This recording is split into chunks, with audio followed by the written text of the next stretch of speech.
Io ti ricordo arcobaleno acceso in cielo e nell'aria sento dire la tua Então, gente, quero nesse vídeo falar sobre o nazismo versus a democracia.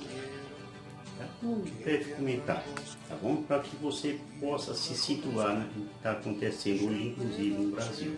O nazismo ele começou na Alemanha justamente com o fim da Primeira Guerra Mundial, isso aí, lá em 1918. E depois se tornou um inferno verdadeiro entre 1933 e 1945. Esse inferno foi comandado pelo Adolf Hitler, que era de um partido nanico na época, né? Partido Nacional Socialista dos Trabalhadores Alemães. Então, esse nazismo, até hoje, ele causa uma confusão terrível, como, por exemplo, a guerra entre a Rússia e a Ucrânia, né? Porque a Rússia defende que a Ucrânia está cheia de neonazistas. As ideias do nazismo é de uma defesa da tal liberdade de expressão e tem provocado estragos nos relacionamentos das pessoas, nas famílias, nas instituições. Os sociólogos dizem que hoje nós estamos sob o impacto desse neonazismo. Neonazismo de novo nazismo, né? Então essa coisa está renascendo na Ucrânia, na Áustria, na Espanha, na Alemanha, na Itália, na Inglaterra e também no Brasil, especialmente também nos Estados Unidos. Embora os Estados Unidos seja conhecido como o país mais democrático do mundo, mas é o lugar que mais tem nazista é lá. Além de outros países, tá certo? Mas o que é que significa o neonazismo? E quais são as ideias e valores que são o centro desse movimento? Que perigos gerariam a consolidação desse regime? Porque seus ideais ainda assombram a sociedade contemporânea. E então, o que é que você diz? O nazismo, ele tem como ideal de um governo totalitarista. Eles, para se consolidarem, precisam encontrar inimigos fáceis, né, de serem vendidos como opressores. Na época, qual eram os opressores do povo alemão, que foi fragorosamente derrotado na Primeira Guerra Mundial? Que eles encontraram para colocar como inimigos foram os judeus, os negros, os gays, tal. E também a Rússia, que a Rússia aqui mais botou firme contra a Alemanha, né? Através do Stalin. Pois bem, foi essa a estratégia adotada por Hitler e seu staff. E ali nesse staff tinha um sujeito chamado Goebbels, que era o papa da comunicação. Ele comandou uma propaganda que de repente todo aquele povo, que não era um povo idiota, era um povo estudado, de repente aquele povo parece que ficou assim dentro de uma bolha que nada mais... Tudo que o Hitler falasse era uma coisa excelente, uma coisa linda. O Hitler precisava passar a ideia de que ele era o pai da nação, né? E o único chefe dessa nação. Ele, tendo a nação economicamente destroçada, ele, como eu disse, escolheu rapidamente os judeus como inimigos. Por quê? Porque os judeus eram uma turma rica, né? E via que o povo estava todo...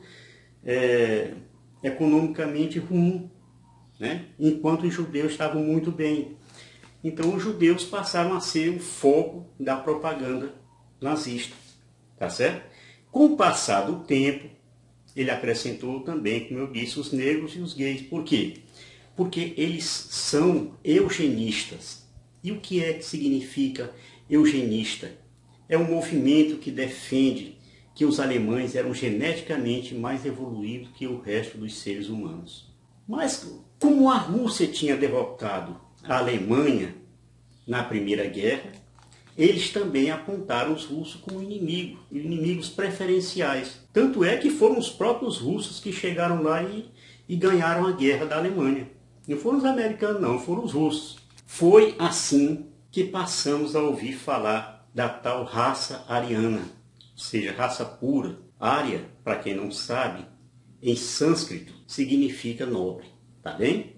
Então Hitler usou a crise econômica que se abateu sobre a Alemanha, né, porque ela ficou destroçada na Primeira Guerra, e passou a usar os valores como família, religião e pátria como um contraponto ao que ele chamava de mundo decadente. Há quem defenda que o nazismo ele se inspirou no sistema fascista italiano, né, que era liderado na época por Benito Mussolini. Para quem não sabe, eu vou explicar agora. Fascismo é um regime autoritário com concentração do poder nas mãos do líder do governo. O líder deveria ser cultuado e podia tomar qualquer decisão sem consultar os representantes da sociedade. É assim como se no Brasil o presidente pudesse tomar qualquer decisão sem ouvir a Câmara, sem ouvir o Supremo, sem nada, né? Ele simplesmente queria e fazia. Pois bem, as pessoas, quando estão muito fragilizadas psicologicamente, se tornam claramente um alvo muito fácil para esse tipo de gente. Essas ideias ainda persistem até hoje. Veja o quanto é duro demover a ideia implantada na mente das pessoas. Não é fácil. A propaganda ela é direcionada. E aquela pessoa, depois que começa a ouvir essa propaganda, ela não sai mais dentro dela não. E aqui eu não estou falando só das pessoas indignadas, né? Pobres ou da classe média. Esses coitados são meras buchas de canhão, né? Serve apenas como volumoso. O volumoso é um alimento dado para o gado, né? Para dar saciedade. É usado como bala de canhão para poder dar a impressão de que os fascistas têm um apoio popular. Eles precisam desse povo só para isso, para mais nada. Então, esses irmãos pobres e da classe média, principalmente da classe média baixa, eles pensam que se beneficiarão dos despojos do país. Depois de uma confusão, eles vão ganhar alguma coisa com isso e não vão. Vejam que eu estou falando também de pessoas bem-sucedidas, de grandes empresários, dos banqueiros e de alguns grandes fazendeiros do agronegócio.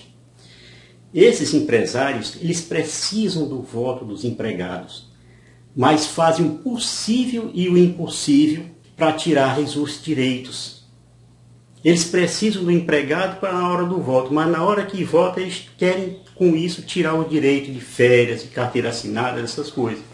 Então, quando eles são contrariados, eles cometem grandes injustiças, dispensando o empregado que não votou no candidato do seu interesse. Isso é noticiado na televisão todos os dias, a gente sabe disso. Empresários ameaçando empregados se não votarem no fulano de tal, no governador tal, no deputado tal. Então, no fundo, essas pessoas odeiam os mecanismos democráticos, pois esses mecanismos, na sua essência, igualam as pessoas nos seus direitos civis. Dizem alguns deles, nós é que pagamos os impostos e as contribuições, então nós temos o direito de fazer aquilo que nós queremos. Mas não é desse jeito que funciona. E aqueles que precisam, como é que fica? Eles têm lá as poupanças dele, o dinheiro deles lá no exterior, e os empregados têm o quê na hora do aperreio? Não tem nada. Então, é uma pena ter que ouvir isso. É como se essas pessoas pudessem viver numa sociedade em que ninguém fosse servi-los, a não ser como escravos. Eu me lembrei, inclusive, de uma série que passou na Netflix, chamada O Expresso do Amanhã. Esse filme ele se desenrola quando aconteceu uma catástrofe mundial e o mundo ficou praticamente desabitado. E ali entraram naquele trem, que era um trem quilométrico, as pessoas. Os muitos ricos que podiam pagar pelo luxo de estar naquele trem e os pobres que iam servir esses ricos.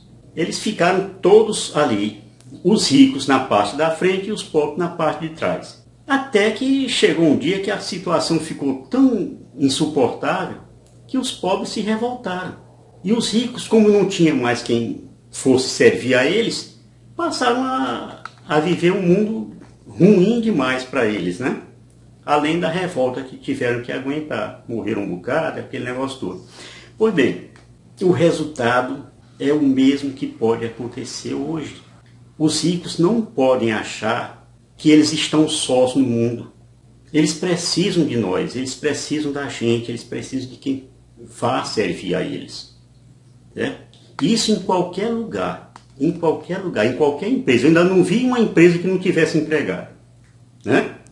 Então, no fundo, minha gente, o que eu quero, humildemente, é alertar para o mundo dentro desse trem do amanhã, desse expresso do amanhã, caso o fascismo e o nazismo sejam vitoriosos. Os pobres e os da classe média, ainda que desejem e se sintam dentro desse esquema, depois serão apunhalados. Nunca serão chamados para um banquete oficial, nunca serão chamados para a mesa principal. Vão comer o que sobrar, vão comer o subejo. E não adianta ficar com choradeira, não. É assim que acontece. As regalias serão sempre dos poderosos. Nós, pobres e da classe média, nunca passaremos de serventes e copeiros. E se for o caso, alguns vão ser no máximo um capitão do mato, ganhando a democracia, que é o contrário de tudo isso que eu coloquei. Todos nós poderemos sonhar com um mundo melhor e por oportunidades iguais. Ainda somos todos filhos de Deus. Deus nos ama por igual. Ama inclusive esses ricos que maltratam os pobres, mas nos ama todos por igual. E eu espero que essa minha contribuição, pelo menos, evite a mudança de mentalidade de quem hoje é democrata. Se você é democrata, permaneça democrata. Você vai estar num mundo melhor. Tá bom? Shalom do Pai.